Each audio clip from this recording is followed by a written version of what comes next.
Akdama to Mesechta Trumas. The Torah commands that several portions be separated from produce that grew in Eretz Yisrael. Number 1, Truma Gedayla. The owner of the produce must first separate this portion, which is usually called just Truma, and given to a Kayin. The amount he has to separate is defined below. Number 2, he has to give Meiser Rishon. The owner then separates 1/10 of what remains and gives it to a Levi. Trumas Meiser. After receiving Meiser Rishon, the Levi separates 1/10 of it and gives that to a Kayin. There's machlekes tanoim whether only the Levi can separate Trumas Meiser, or whether the owner himself can separate it from Meiser Rishon before he gives the Meiser Rishon to the Levi. The fourth thing is Meiser Sheni, and the fifth thing is Meiser Ani. After separating Truma Gedayla and Meiser Rishon, the owner of the produce separates an additional 10th from what remains. The 10th is either Meiser Sheni or Meiser Ani, depending on the year in which the produce grows, as follows. In the first, second, fourth, and fifth years of the 7-year Shemitah cycle, this 10th is Meiser Sheni, which must be brought to Yerushalayim and eaten there. In the 3rd and 6th years of the Shemitah cycle, the 10th is Meiser Ani, which must be given to the poor. Every 7th year of Shemitah or Shvias, when most agricultural activities such as planting and plowing are forbidden, someone who has produce growing in his property during Shemitah must leave it free for anyone to take. Meiser Sheni must be brought to Yerushalayim and eaten there. If the owner finds it difficult to take his Meiser Sheni to Yerushalayim, he can redeem it by transferring its Kedusha onto coins. He then brings the coins to Yerushalayim and buys food with them there. The Kedusha of the coins is thus transferred to the food, which becomes the subject of Hilchas Meiser Sheni. Produce that grows in the 7th year, which is Shemitah, is exempt, is potter from all Trumas and Meises, because the Torah commands that such produce be hefker.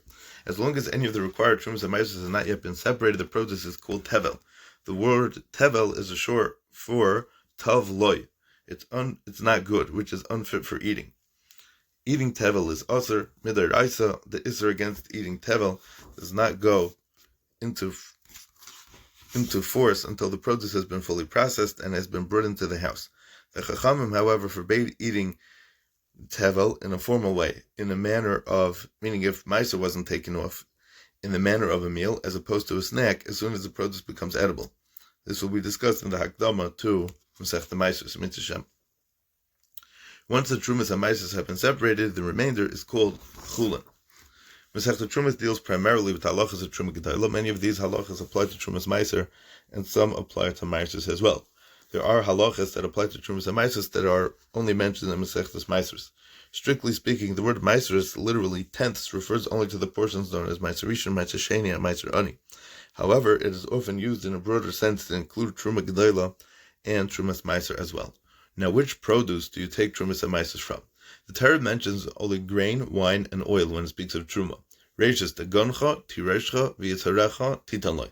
The first of your grain, wine, and oil you should give to the Kohen. Many authorities hold that only these 3 types of produce are mechuyev midaraisa in Hilchas Trumas and Meisers.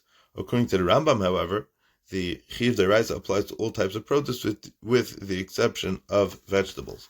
The machlekes relates only to the chiyuv deraisa. Everyone agrees that midrabanan Trumas and Meisers must be separated from all edible produce. How much do you have to take of Truma Gedayla? The proportion of produce that has to be separated for each of the Meisers, Meiser Rishon, Meiser Sheni, Meiser Ani, and for Trumas Meiser, is 1/10. However, the Torah does not state a specific measure for Truma. Midaraisa, any amount, even a single kernel of grain, is enough Truma for a large pile of produce. The Chachamim, however, established amounts to be separated as Truma.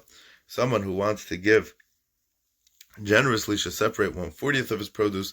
An average person separates 1/50th, and a miserly person may separate 1/60th. The Chachamim applied these rules only to produce that has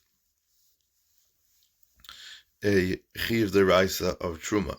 In the case of produce whose Truma obligation is only midrabanan, his 60th is enough even for generous people. Who's allowed to eat Truma? The following halachas apply to both types of Truma, Truma Gedayla and Trumas Meiser, although some of the halachas that relate to separating these 2 portions are different, and they are treated the same once they are separated. Truma may be eaten by a Kohen.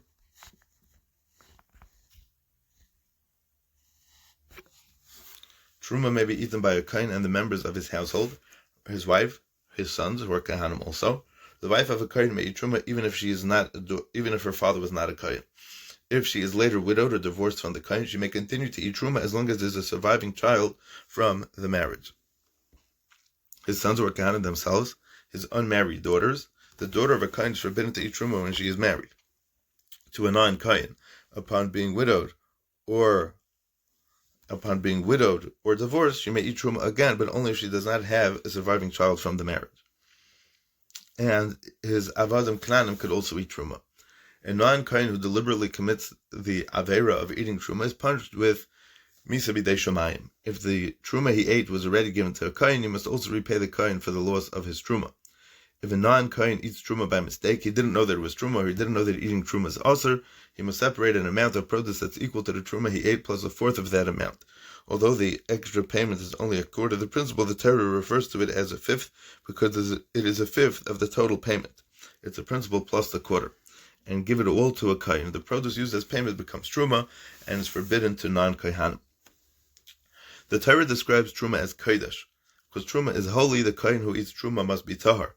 A Kohen who eats truma while he is tamei is mechuyev misa b'dei shomayim. If the truma itself is tamei, it may not be eaten even by a Kohen, whether he's tamei or tahar. Like other foods that are kadosh that become tamei, it must be burnt. Such truma must nevertheless be given to a Kohen who may benefit from it as he burns it, for example, by using it as fuel to cook food with. The Torah asks making truma tamei or destroying truma. A Kohen may not use truma for any purpose other than eating. Drinking truma or applying it to one's skin as a lotion are permitted because they're considered a form of eating, like we learned in Masechta. Any item of truma may be used only for the purpose to which it is most suited. Salads may only be eaten, liquids such as wine may only be drunk, and oil may be used as lotion. Using truma for a less suitable purpose, drinking pure oil or applying wine to one's skin as an ointment, is considered destroying it, which is asur. These restrictions apply only to uses of truma that damage or destroy it, such as burning it as fuel for a fire. It is permitted to use truma in a manner that leaves it unharmed, such as sitting on it or smelling it. In fact, even a non-Kohen who is forbidden to eat truma may benefit from it in certain ways that do not harm it. Truma that is used mainly as animal fodder may be fed to animals as well. A Kohen who eats truma fulfills a mitzvah and makes a bracha, asher kiddushanu, when he eats it. If truma becomes mixed with chulin, ordinary food, the entire mixture is asur to non-Kohanim, unless it contains enough chulin to be mevatel the truma. A forbidden mixture of truma and chulin is called meduma. The term meduma comes from the word dama, which is the Torah's word for truma. Since it may not be eaten by non-Kohen, the entire mixture is sold to a Kohen. However, the value of the truma in the mixture, which belongs to the Kohanim, is deducted from the amount the Kohen is charged. The laws of bittul are stricter for truma than most other isurim. Generally, if prohibited dry food becomes mixed with permitted dry food of the same type, for example, a piece of non-kosher meat becomes mixed with pieces of kosher meat, we cannot tell them apart. A simple majority of permitted food nullifies the minority, meaning it's batal b'roif, and all the pieces are going to be mutter. Liquid mixtures are permitted if the permitted item is 60 times larger than the forbidden item. However, the Chachamim decreed that in a mixture of truma and chulin, whether dry or liquid, the truma is not batal unless there are at least 100 parts of chulin for each part of truma, 100 times more. Even if the mixture is permitted to non-Kohanim because it contains 100 times more chulin than truma, a portion equivalent to the amount of truma must be separated from it. This portion is given to a Kohen as compensation for the truma that was nullified. The replacement portion here is treated as truma and is asur to non-Kohanim. What areas are mechuyev in truma?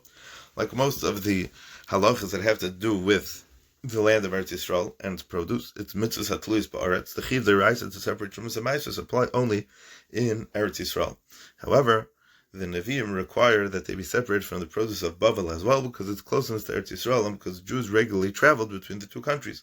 Later, the Chachamim imposed a similar halacha regarding the produce in the countries surrounding Eretz Yisrael as Ammon, Moav, and Mitzrayim, as the Mishnah mentions in Yadayim. In addition, the area known as Surya, which is northeast of Eretz Yisrael, is rabbinically subject to many of the laws that apply to Eretz Yisrael, including the chiyuv to separate trumas and ma'asos. What about today? Bisman hazeh, how does truma work? Trumas and ma'asos must be separated from produce grown in Eretz Yisrael, even today. The machlekes rishonim, whether this obligation is mid Torah or mid Rabbanon. Some rishonim hold that when the Beis HaMikdash was destroyed and the Yidden of Eretz Yisrael went to Galus, the land lost its kedusha that made it subject to trumas and ma'asos. The chiv deraisa then came to an end, and is only under rabbinic law that trumas and ma'asos must be separated. The Rambam, however, holds that Eretz Yisrael remained kadosh even after the Churban Beis HaMikdash. Nevertheless, he agrees that the chiv of trumas and ma'asos nowadays is only midrabanon, because the chiv deraisa applies only when most of the Yidden live in Eretz Yisrael, and that has not been the case since the time of the first Beis HaMikdash. The Ravid argues on both of these approaches. In his view, the Chiv D'Oraisa is still applying today.